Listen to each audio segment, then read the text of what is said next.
Good morning, everyone. I hope everyone is doing well this morning.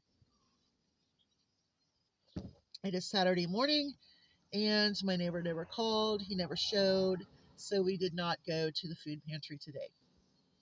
Um, I will probably prompt him sometime this week to be prepared for next Saturday morning if he wants to go. I'm sure he wanted to go today, but I do not call him and I do not prompt him. That's something that he needs to be responsible for on his own, is to remember, and maybe on Friday nights not to do the things that he does to the extent that will cause him not to be able to get up on a Saturday morning. That's all I'm going to say. Okay, so chick update. I had to put my little chick up higher. I put it in an isolation box. The one they started out on, I set it up higher on top of the other one, closer to the heat lamp. I've also started Pedialyte and scrambled eggs with this little guy, girl, little thing. It's so cute. I am going to work to try to save it if I can. We'll see. I've gotten quite a bit of Pedialyte down it at this point in time. Um, and then I also put a splash of Pedialyte in the other chicks' water just to give them a little extra as well, because today I am going to uh, redo their box, and we're going to do pine shavings. So their box is going to be with pine shavings, and we're not going to do puppy pads. We're just going to do pine shavings. That way I have something to dump into the garden spots or use as mulch in my container gardens. I did lose all of my seedlings except for a few of the tomatoes due to my cat this year. So I will be going to our local greenhouse here and just, well, maybe today. I don't know. I might drive up there today. We'll see. I don't know. I'll show you what I get if I do. So anyway, the little chick, I'm trying to isolate it. Last night, the last video I did was Solomon meeting the baby chicks. Well, that was simply because he has figured out how to open his kennel door.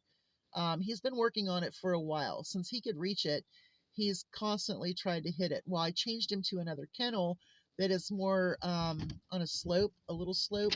So when that door unhinged, it just opens. It don't have time for the toggle to fall back down. It just goes. So last night, I had just put the girls in their kennels. My husband was trying to do something in the living room, and the girls were just bouncing off each other and him. And so I gave them a treat and put them in their kennels. And then Raven started going bonkers, and I'm like, what is she going bonkers about? So I get up and I look out the door, and there goes a big white flash of fur. It was Solomon flying around the yard. So we corralled him in. No big, I mean, he loves to come in, he loves the girls. So I threw down his big bed and put some snacks down there. So he snacked and got love and brushed and, just all the wonderful things that he wants all the time. Um, so that's why I introduced him to the babies, something to do inside. I took him in and out. He went potty. So he had about 3 hours with us last night, and I thought that was good. So um, when I took him up, I took a small choker chain that the girls don't use anymore, obviously, because it's really small. I just keep it hanging there just in case, like the neighbor's dog or something. I have something to grab them, whatever. Um, and I took that and wrapped it around at the toggle, and I have a big clip, so I clipped it. When I turned around to come back down to the house, he was working on it. He thought he could open that gate again. So he definitely knows how to open the toggle, so he will always have to have something securing that when he's in there. Okay, that's a lot, right? So I'm going to go up into the brooder barn today and get a, their biggest area ready. I'm going to get all the heat sources ready up there. Their big brooder, I'll get that turned over, wiped out, and ready to rock and roll. I have more eggs to set. So I'm going to go up there and I'm going to set um, one of my styrofoam um, incubators. It took me a minute, right? Okay, so I'm going to set an incubator going up there. I'm also going to set one down here. So I'm going to set up two incubators and hopefully get some of the eggs from the hens that I really wanted eggs from that did not hatch this last time. Um, get some of those set. I really wanted the Spitfire eggs to hatch, and they didn't. So we got to get some Spitfire bloodlines in there.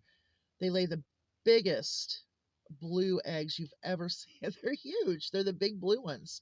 And I really want to use them as part of the breeding program.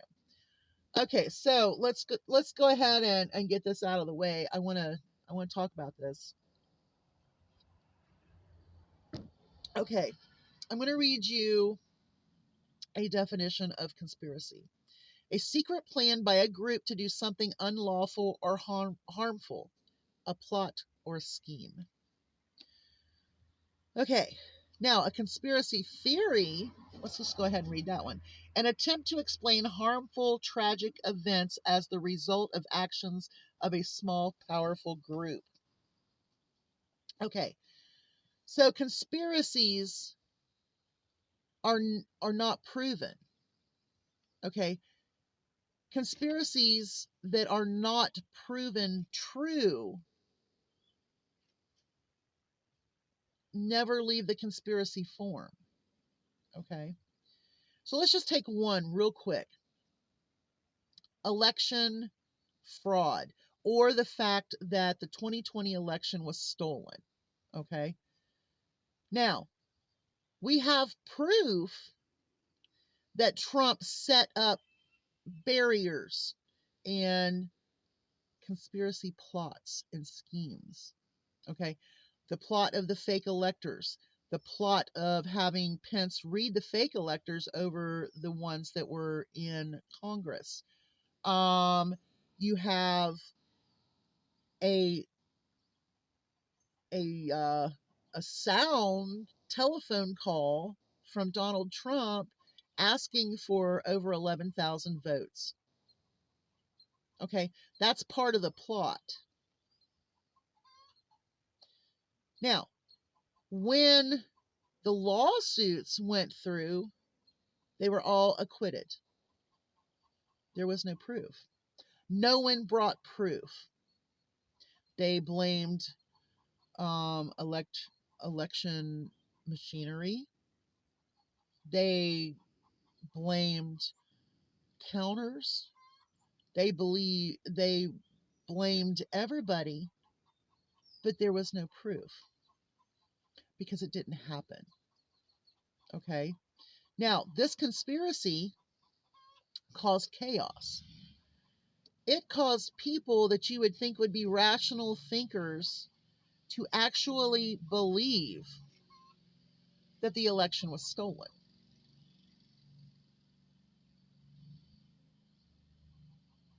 And then it causes chaos, as we saw on January 1st. Conspiracies can consume people. Even when they've been proven false, people cannot let go of those conspiracies. A man set himself on fire yesterday in New York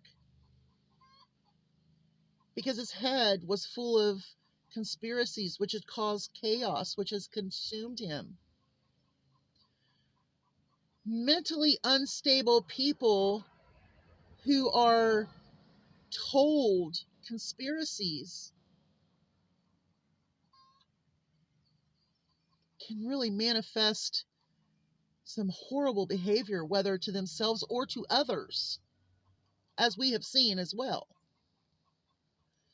Don't be consumed by conspiracies.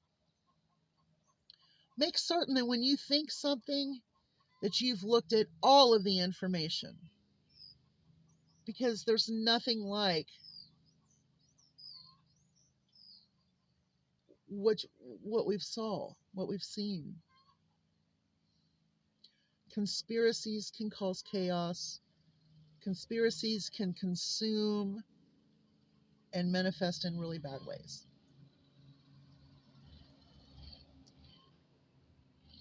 I'm just I'm just saying. There is proof that Donald Trump set up fake electors. There is proof that Donald Trump made a phone call to ask for over 11,000 votes. There is proof that he schemed and plotted.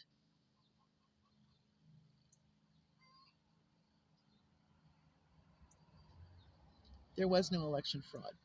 That is a conspiracy. And y'all need to let go of it. But it is absolutely tragic when conspiracies cause someone to be so consumed with something that they would cause themselves harm or others. I just wish I could make everybody happy with truth because the truth will set you free, right? We'll see. Y'all have a great day. Hugs from a distance. I got babies to take care of. Bye, y'all.